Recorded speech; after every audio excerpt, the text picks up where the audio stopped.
वेश्या का नृत्य देखने के लिए सुभान मियाँ भी पहुंचे।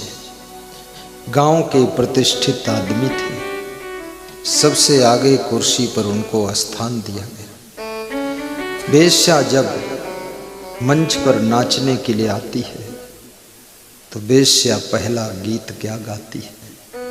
सुभान तेरी बतिया जान गई राम।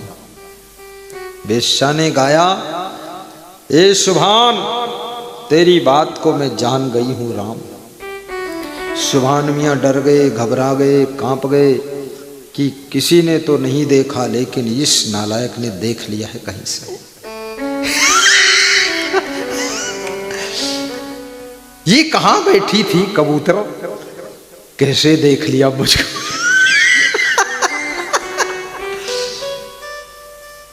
सुभान मियाँ का रोया रोया कांप गया। वेश्या गा रही है, सुभान तेरी बतिया जान गई राम।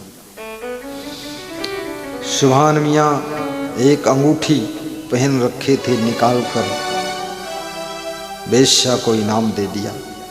सोने की अंगूठी, लाखों की अंगूठी। वेश्या इतना बड़ा इनाम अपनी जिंदगी में फर्स्ट बार प्राप्त किया। वेश्या खुश हो गई। उसने सोचा मेरा गीत इनको बहुत अच्छा लग रहा है, और वेश्या का गीत सुभान मियाँ को बहुत खराब लग रहा है।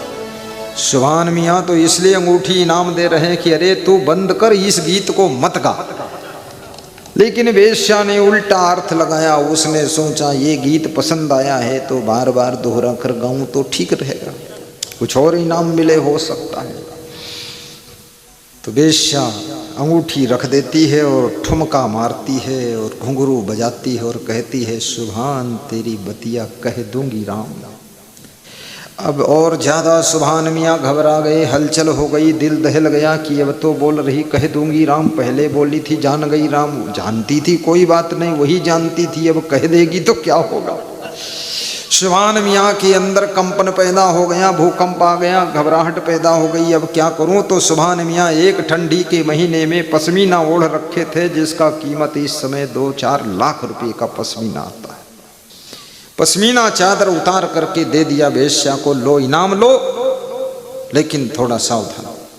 वेश्या इतना महंगा पश्मीना पा करके, लाखों का पश्मीना, खुश हो गई, फूल कर कुप्पा हो गई कि अरे इतना खुश है मेरा, देखो ये इनको बहुत अच्छा लगा गीत। अब उनके अंदर डर लग रहा है कि अगर कह देगी तो इज्जत चली जाएगी। इज्जत तो हर व्यक्ति चाहता है, लेकिन चुपके गलती करता है। सम्मान तो सब लोग चाहते हैं, पर छुप के गलती हो रही है। सम्मान फोकट में नहीं मिलता है, अपमान भी फोकट में नहीं मिलता है। अपमान पाने के लिए गलती पर गलती करना पड़ता है, और सम्मान पाने के लिए हर गलती को निकाल कर बाहर कर देना पड़ता है, तब सम्मान का जन्म होता है। बोलिए सद्गुरु भगवान की जय हो। जिनको सम्मान की भूख है, कृपया गलतियों से अपने को दूर रखें, त्रुटियों से अपने को दूर रखें। जो अपमान से डरते हैं कि मेरा कोई अपमान न करे, वह कृपया गलती करने से अपने को बचाएं। जो आदमी गलती करता है, जिनको जरूरत नहीं है, वह भी 4 बातें उनको सुनाते हैं, अपमान करते हैं।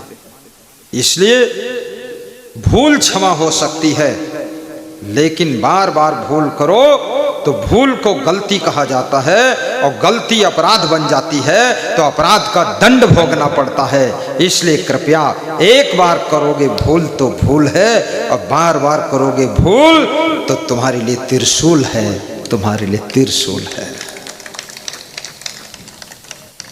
एक बार ठगावे सो 52 बार कहावे, और 52 बार ठगावे वो गप्पू नाथ कहावे। तो ज्यादातर लोग गप्पू नाथ, पप्पू नाथ, गब्बू नाथ, लब्बू नाथ, ढब्बू नाथ, बड़े टाइप के लोग, नालायक टाइप के। सम्मान तो चाहते हैं, पर गलतियां छोड़ते नहीं। आदत भी छोड़ो। कुछ नहीं रखा है चाय में। आप अगर चाहते हो मेरा परिवार कंट्रोल में रहे, 3 दिन चाय बंद कर दिया करो। खीर बने और खीर मत खाओ, सारा परिवार कंट्रोल में रहेगा।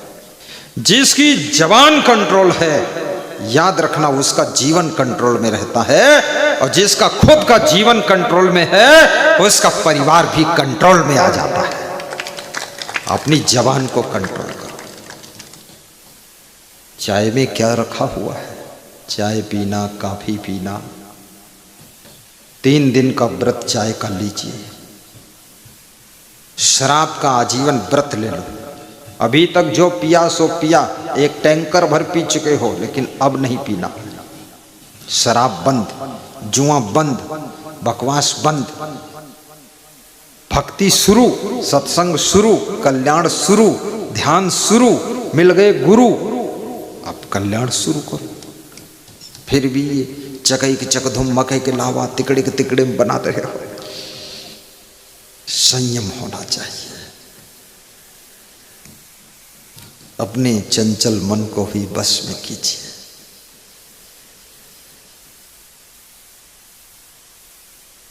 तो सुभान मियाँ जब पश्मीना दे देते हैं, वेश्या बहुत खुश होती है। पश्मीना रख देती है, फुदकती है, और तीसरी कड़ी अला पर ही है। क्या? सुभान तेरी बतिया कह रही हूं राम। अब एकदम कह नहीं जा रही, कह रही हूं। सुभान मियाँ को क्रोध आ गया कि लाखों की अंगूठी दे दिया इनाम, लाखों का पश्मीना दे दिया इनाम, और फिर भी ये नहीं समझती बेईमान। तो वे कुर्सी से उठे, कूद कर मंच पर आ गए और वेश्या की बाह पकड़कर झकझोर डाला। ए वेश्या की जात, ना तुझे अपनी इज्जत का डर, ना मेरी इज्जत का डर। कह दूंगी कह दूंगी कह रही हूँ राम। क्या कहेगी? अरे यही तो कहेगी कि सुभान मियाँ बेर के पेड़ के नीचे टट्टी करते समय बेर फल खाए थे, और क्या कहोगी? कह दो जो कहना। अरे वेश्या कांप गई, ये टट्टी खाते हुए, बेर खाते हुए, टट्टी खाते हुए। वेश्या को क्या पता तूने टट्टी खाया कि बेर खाया है, मूर्ख। लेकिन अंदर भय भरा हुआ था, डर भरा हुआ था। सोचो, विचार करो।